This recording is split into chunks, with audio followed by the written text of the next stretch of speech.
So the concept was every time I open my window, I want to be able to feel the jungle. Okay, and that's why you see this. So most people would say, but why have you put your bed bath inside the shade? But for me, you'd be shocked that I have so many birds that come here every morning. When I open my window, I see birds bathing here.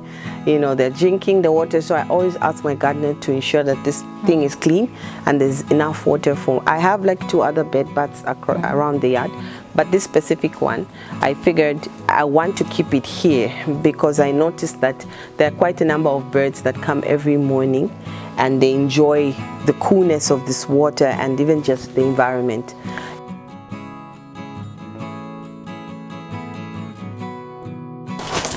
Now this is a beautiful little relaxing enclosure with your bird bath. Yes, please. And your gravel. So with this space, I deliberately decided to leave a small little space in case I feel the need to bring a chair here, read a book or something, you know, just to enjoy the open space. I'm sure you feel that need often. Yeah, so I can bring my chair there, sit with my husband and just chat, you know, under the coolness of this environment, which I think is also a good way of bonding, if you ask me. Yeah, you've already spoken about how you focus mainly on easy to care for beginner plants. Yes, please. And, you know, I think this is a wonderful example of how simple plants, you know, you have your monsteras, your phyllos, your tradescantha, you know, syngonium. Yes. It's a whole mix. It's a whole mix. It's a whole mix, but none of these plants in and of themselves are stressful. But combined, the effect is very dramatic. Yes, and the other thing you've done that's also very simple is they're all growing in pots. I don't know if you can capture it, Jonathan. But all of this is a container garden actually. Yeah. It's not in the ground. No. They're not growing up the tree. Yeah. They are all in containers. Everything that you're seing here is in containers. So it makes it easy to manage because they're not going to spread out as quickly. Oh, yes. And they're all thriving because of the natural shade. Yes. You know, you didn't have to get shade cloth for this. This is working just fine. Definitely. Yeah. Then I have my Hoya stand behind there. So this one is primarily was primarily motivated by Antimweche. So you will see a lot of Antimweche horn here. Yeah. So I know she's the one who loves ferns a lot. So most of my fern collection actually is from her. I think she's the one that made me really fall in love with ferns. So I got this from her. Now it's very big. I'm sure the next time she visits me, she'll be very impressed. It was a small little thing, but now this is like the Hoya Kerry, but the one with the variegation in the center. Then there's this one as well, the one with the variegation in the sides. And also the variegation, smaller. This one's yellow, that one's white. Yes, that one is white. And then of course there's the, this should be Canoso. That's Canoso. Canoso, but is it princess or queen? This one is queen.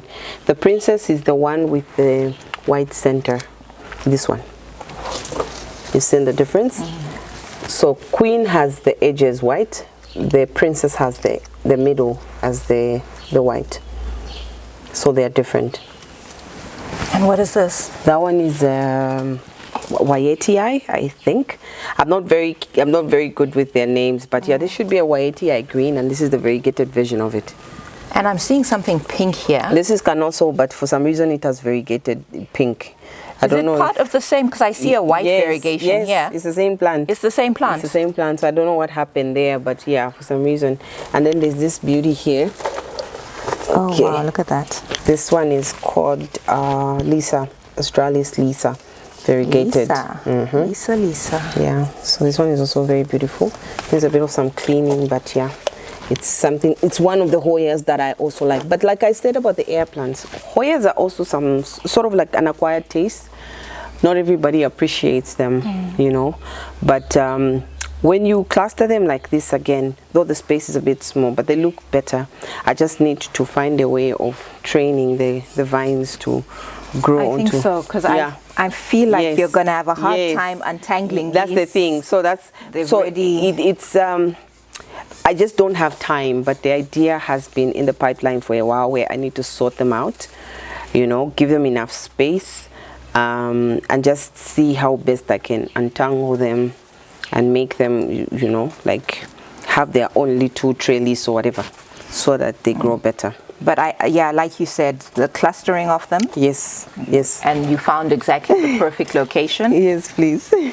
And I think it's also very interesting. You know, I think this is a good example of how, you know, we have so many cultivars coming up. Yeah. Because you've mentioned 3 different. To the uninformed, they look like the same plant. Oh, yes. You know what I mean? Like, what you mean they're different? But you clearly showed that this one has this kind of edge, this one has this one has this. Yes. And they're still breeding more and more and more. Exactly. So you'll never reach the end of the Hoya family. Yeah.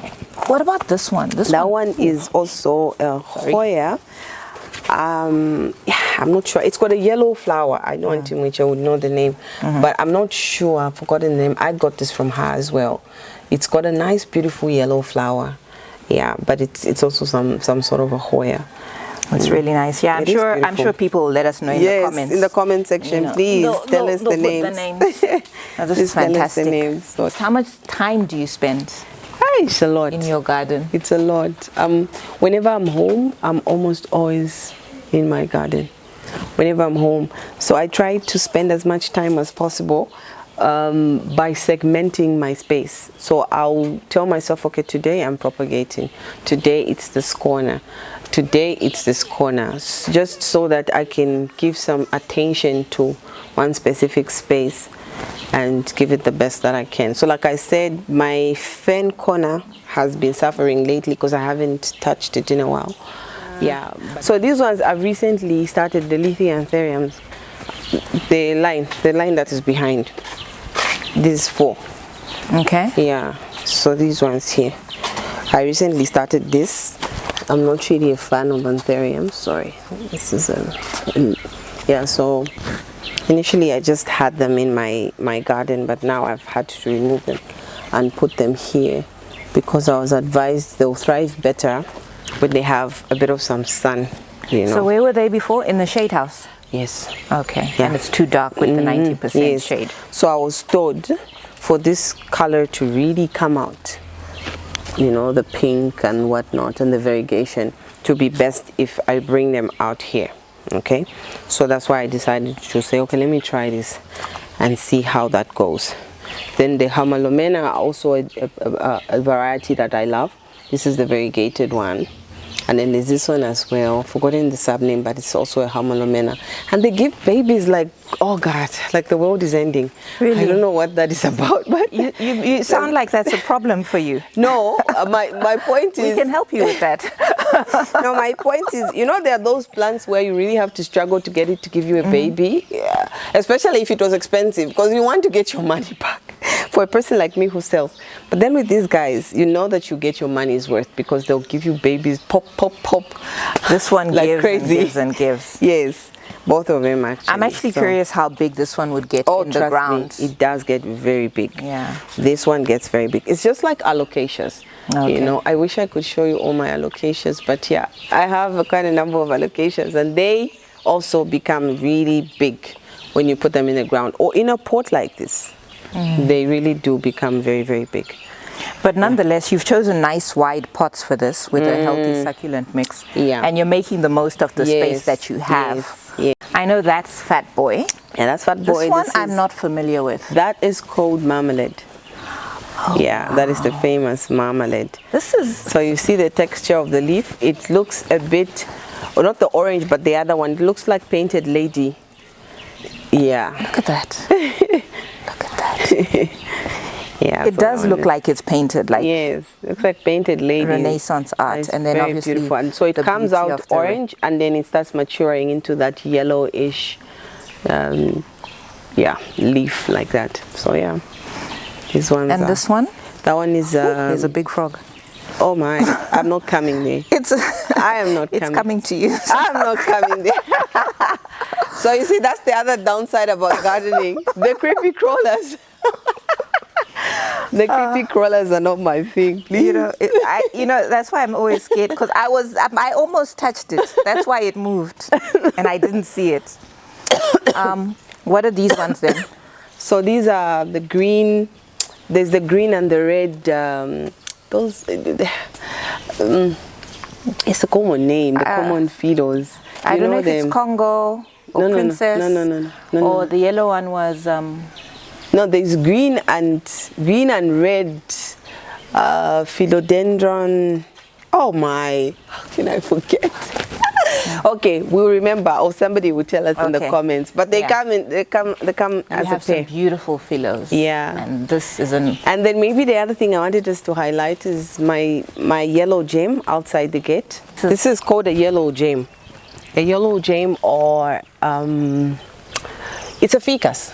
Okay, it's a ficus OG, I think, but the yellow gem. So most people see it as a small little thing. They've never seen it in the ground like this. So for me, I put it here deliberately because I wanted it to be like a showstopper. When somebody visits and they're just like, oh my God, I've never seen it this big. Yeah. And you know, the average person even walking by won't realize it's something special. Yeah, so you look at this and you're just like, wow, blown away. Also that it has grown to this height, and you know, it has just become this beautiful. And with the rains, it makes it all the more gorgeous. How old is it? This one is now going on 4 years. Because look at the leaves. The leaves are almost the size of my palm. So this is, and I think this should be its 4th year. Height. Yeah, this should be its 4th year. And so it's been... The leaves come out this lovely orange. Yes, the yellow combination, yellow green, you know. Yeah. Stunning, absolutely stunning. But you do know that ficus have got aggressive roots, right? Yes, I do. So I'm trying to see if I put it right by the fence. Yes. So this was me daring it and taking a chance on it. So I was advised that with time, I can actually have somebody dig down and sort of like cut them, so that they start, try and see how we can train them so that they start going down as opposed to spreading. Yeah. But just be aware that you could actually weaken the roots, so it, you know, will make it more. I know, that's the thing. So I wanted to take a chance. I'm like, no, it's too beautiful, so I wanted to be here. No, I think the world appreciates the fact that on our way to work every day, we can drive past such a beautiful specimen.